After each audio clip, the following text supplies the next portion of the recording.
Bonjour à toutes et à tous, bienvenue dans cette nouvelle vidéo d'échecs. Alors je me présente, je m'appelle Jordan, je suis débutant aux échecs, je ne fais partie d'aucun club d'échecs, en tout cas de manière en présentiel. Alors je me suis inscrit il y a peu dans le club de Julien Song, voilà, évidemment que vous connaissez normalement, et on va voir donc si je progresse maintenant que je fais partie de son club, donc je vais essayer bien entendu de suivre ses conseils. Donc le but de cette chaîne YouTube, c'est que voilà, il existe beaucoup de chaînes sur les échecs, mais ce sont des excellents joueurs. Et ici, l'idée, ça va être tout simplement de suivre un peu mon aventure, de suivre ma progression, sûrement, j'espère en tout cas, pour vous inspirer, pour vous donner quelques inspirations dans vos parties, peut-être voir là où, parce qu'il ne faut pas faire à mon niveau. Donc j'ai un niveau sur Lichess de 1500 en partie rapide et de 1300 en blitz. Voilà, donc là je vais vous montrer une partie que j'ai remportée en 8 coups pour peut-être si votre concurrent, votre adversaire est pas très fort, eh bien lui placer cela dans les dents si évidemment vous suivez ce conseil. Alors, la partie a commencé, donc j'ai ouvert avec mon cavalier en F3, il a fait la même chose, j'ai suivi avec D4, donc ça c'est vraiment, j'avais un petit peu fait les coups au hasard ici, et ensuite vous voyez, donc j'ai ouvert en E4, et on peut penser que c'est une première erreur. L'idée, en fait, c'est que en faisant ça, je libère mon fou. Mon fou qui est ici en F1. Et l'idée, ça va être de le placer, ce fou juste ici, pour pouvoir attaquer par la suite. Voilà, pour pouvoir attaquer ici. Et de mettre mon cavalier juste ici, pour qu'en fait, je puisse lui faire un échec à mat. Et c'est exactement ce qui s'est déroulé. Donc, il a pris, forcément j'ai mis mon cavalier en sécurité, enfin en sécurité. Oui, quelque part en sécurité, puisque en le plaçant ici, c'est une position forte et on ne peut pas vraiment attaquer directement, en tout cas, mon cavalier, donc quelque part je gagne un temps. Il a décidé de faire un coup que je ne comprends pas tellement, parce qu'ici vous voyez que la barre elle est déjà noire. Donc en fait, logiquement, si les noirs jouent bien, c'est pas tellement un coup, je dirais, à conseiller. Il a fait un mauvais coup, si bien que la barre devient totalement égale, avec peut-être petit plus pour les blancs.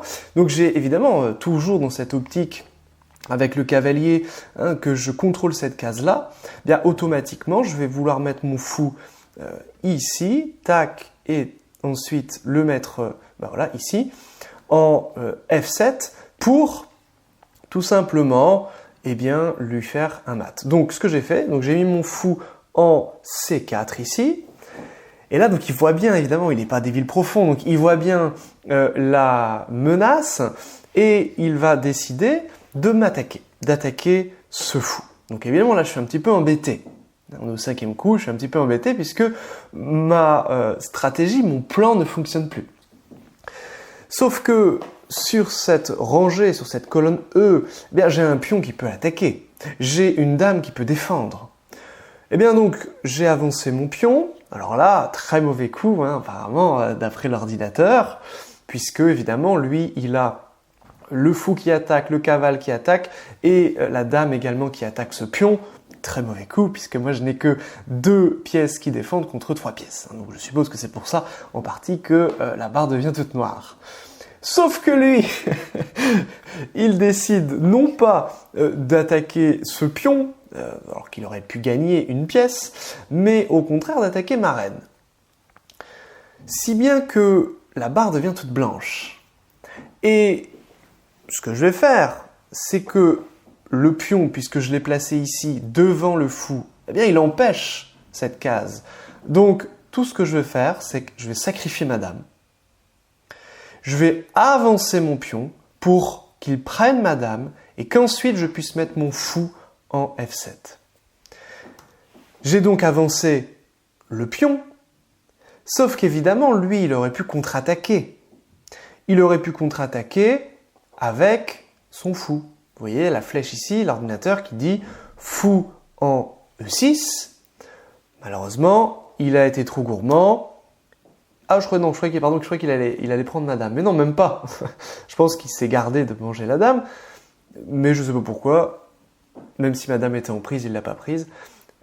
Et évidemment, là, j'ai pu remporter la partie avec ce coup de F7 qui donne un échec et mat. Donc voilà une petite stratégie, bien entendu risquée, que certainement les gens connaissent. Alors je ne connais pas du tout la théorie, hein. Donc je vous dis, je suis vraiment débutant. Mais en tout cas, l'idée, donc je répète, ici ça va être de mettre son cavalier, donc en fait qu'il n'y ait plus de pion adverse sur la rangée D, sur la colonne D, pour qu'en fait je puisse mettre mon cavalier en E5, qu'ensuite avec le fou, je puisse mettre le fou en C4 pour tout simplement, là je vois que en fait j'attaque le pion faible, hein, qui est ici en F7, donc j'attaque ce pion et avec le cavalier, j'empêche le roi de sortir et comme évidemment il n'a pas encore eu le temps de sortir son fou et sa reine qui sont juste à côté, qui encadrent ici le roi, et bien entendu ici ça étouffe le roi et ça a donné un échec et mat en 8 coups. Voilà pour cette vidéo, n'hésitez pas à soutenir mon travail de débutant, encore une fois, aux échecs. Et si ça vous a plu, n'hésitez pas à partager, à vous abonner et à me laisser un petit commentaire, peut-être des petits conseils ou d'autres petites astuces. Alors peut-être que ça existe déjà, peut-être que c'est un piège qui est déjà connu. Si c'est le cas, n'hésitez pas à me le dire en commentaire. Et je vous dis à très bientôt pour du prochain contenu. J'essaierai d'être un petit peu plus actif pour alimenter cette chaîne. Merci à vous, bye bye.